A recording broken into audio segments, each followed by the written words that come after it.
ஓம் சாய், ஸ்ரீ சாய், ஜெய் ஜெய் சாய். சாயப்பா இன்னைக்கு நமக்கு 38ஆம் நம்பர் கொடுத்துருக்காரு. 38 சரணாகதி. பாபா நம்மள சரணாகதி பாபா வந்து நம்மளை அடைய சொல்கிறாரு.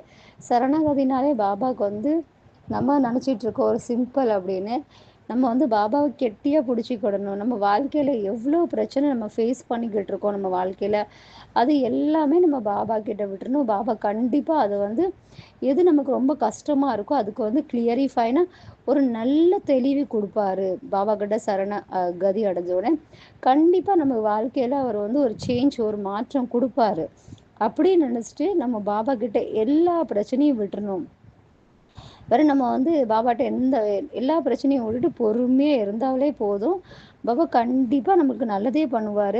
உங்களுக்கு கோபம், உங்களுக்கு எந்த பிரச்சனையும் இருந்தாலும் நீங்கள் வந்து அதை பாபா கிட்ட விட்டுருங்க. பாபா எனக்கு நான் எல்லாமே உங்ககிட்ட விட்டுட்டேன், எனக்கு கண்டிப்பாக நீங்கள் நல்லதே எதுவும் செய்வீங்க அப்படின்னு சொல்லுங்கள்.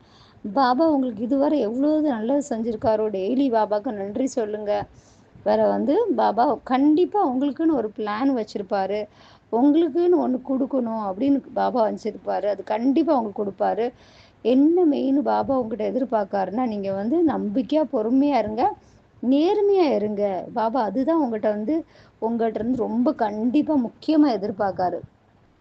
நேர்மையாக இருங்க. என்றைக்குமே யாரையும் வந்து ஏமாத்தாதீங்க, பொய் சொல்லாதீங்க அப்படின்னு சொல்லி பாபா எதிர்பார்க்காரு. உங்களுக்காண்டி மந்திரம் பாபா சேட் பண்ண சொல்கிறாரு. ஓம் சாய் சரணாகதி நமக அப்படின்னு சொல்லிட்டு சேட் பண்ண சொல்கிறாரு. அது நீங்கள் சேட் பண்ணுங்கள்.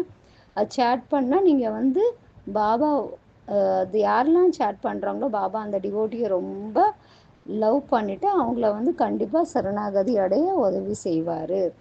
நன்றி. ஓம் சாய்ராம். சாய்ராம்.